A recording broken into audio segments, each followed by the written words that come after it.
shawarar abin da ya kamata kawai ya faɗa wa manzon Allah gaskiyar lamari cewa ba shi da wani uzuri kawai dai bai je bane na haka yazo ya ce ya rasulullahi da annabi kira ya ce ya misa baka je ba ya ce ya rasulullahi haƙiƙanin gaskiya lafiya ta kalau kuma ina da raƙuma har guda biyu dan tare da su amma dai kawai dai ban je bane annabi ya ce lalle wannan ya faɗi gaskiya ya ce to ka je ka tahi sai Allah ya yanke hukunci game da lamarinka tunda dai Allah ya wale fi ai dan duk wanda Allah ya ce ayi bai yi ba yayi Allah lafi saboda haka to mu ba za mu yanke hukunci ba mun jinkirta maka har sai Allah ya yanke hukunci in Allah ya ce ka fito banka shikenan a cikin waɗanda suka yi wannan bayan shi Ka'ab bin Malik akwai mutum biyu akwai Murata bin Rabi'i da Hilal bin Umayyah ya daga su uku ne mutanen da suka faɗi gaskiya cewa su kan ba su wani dalilin da ya hana ba su yakin Tabuka ba to shine Allah annabi ya ce waɗannan mutum uku gaba ɗaya kar a ƙara yi musu magana kar a ƙara mu'amala da su har sai Allah ya sauko da hukunci game da su aka kaurace sai da aka kwana 50 ko sallama suka ba amsawa ko magana suka yi ba wanda sai ta yaba musu gure to sai da aka kwana 50 cip kwana 50 yana cika sai Allah ya saukar da aya a cikin surat tauba Allah yake cewa laqad taballahu 'alan nabi wal muhajirina wal ansari alladhina tabauhu fi sa'atil usrati min ba'di ma kada tariqu fariqin minhum thumma taba alaihim innahu bihim raufur rahim wa ala thalathati alladhina khulifu hatta idza zagat alaihim al-ardu bima rahabat wa zagat alaihim anfusuhum wa dhannu alla malja'a min Allah illa ilayhi thumma taba alaihim liyatubu inna Allaha huwa at-tawwabur rahim wannan ayoyi suka sauka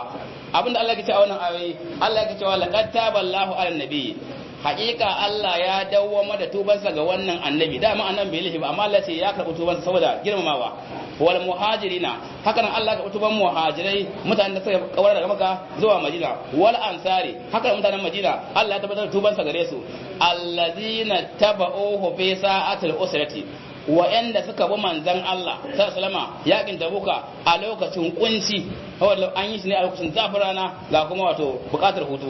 Allah ya ce sun bi ne min ba'adi ma kada ta zai kulo bari minhum bayan ya kusata zukatan wasu daga cikin su ta karkata kenan su ma suka bihin wasu daga cikin sai suka kaman za su dawo gida saboda wahala amma suka dole suka bihi Allah ce sun mata ba alaihim sai Allah da tuban su suka bihi inna Allah huwa tawwabur rahim lalle Allah shine mai karbar tuba kuma Allah shine mai jin kai sai Allah ya ce wa ala thalathatil ladina khulifu haka nan Allah ya karɓi tuba a bisa wa'annan mutum uku wa'annan da khulifu aka jinkirta su kenan mutum uku nan da annabi ya ce ko je sai Allah ya yanke hukunci game da lamarin ku to yanzu Allah ya aiko shi ma su din ma ya karɓi tuban su to shine Allah sai ya bada labarin abin halin suka shiga Allah ya cewa hatta idza zaqat alaihimul ardu har yayin da ƙasa ta yi kunci a gare su bima rahubat duk da fadinta duk mutane majini amma yayin garin ya musu kunci saboda ka je kai wa mutum magana ya banza da kai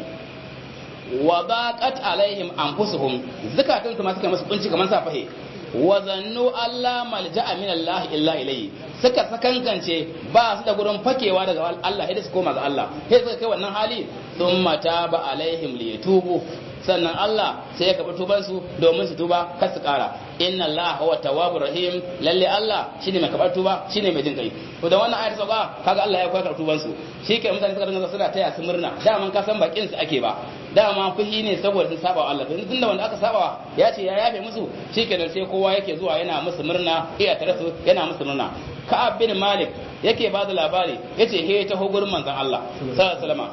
yana tahowa yana da saman Allah sai ya ga fuskar manzon Allah tana haske saboda kafin annabi dama Allah ya masa wata baiwa in yana cikin farin ciki ba sai ya gaya maka ba da ka da zai ga fuskar tana haske kamar farin wata to alama ce wa annabi iya cikin farin ciki dan haka da ya ga wannan annabi fuskar tana haske kan annabi yana murna kenan da karɓar tuban su ya je wa manzon Allah sallallahu alaihi wasallam yana wa manzon Allah sallama annabi ya ce masa ya Ka'ab bin Malik